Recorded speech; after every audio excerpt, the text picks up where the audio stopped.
एक महिना उलटला न तोच पुन्हा जामनेर तालुक्यास हादरविणारी खुनाची घटना घडल्याने समाज मन सुन्न झाले आहे।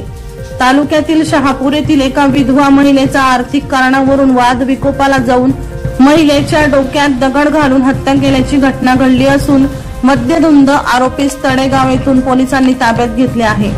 अनैतिक संबंधातून हत्या झाल्याची चर्चा मात्र परिसरात सुरू आहे।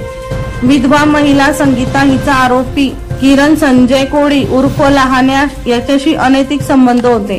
दिनांक 1 जुलै रोजी सकाळी किरण कोळी हा अति मद्यधुंद अवस्थेत संगीताच्या घरी आला आणि त्याच्यात संगीता यांच्यामध्ये आर्थिक कारणावरून वाद झाला। हा वाद इतका विकोपाला गेला की रागाच्या भरात किरण याने संगीताला मारहाण करायला सुरुवात केली। महिलेचा मृतदेह शवविच्छेदनासाठी जामनेर उपजिल्हा रुग्णालयात हलविण्यात आला आहे।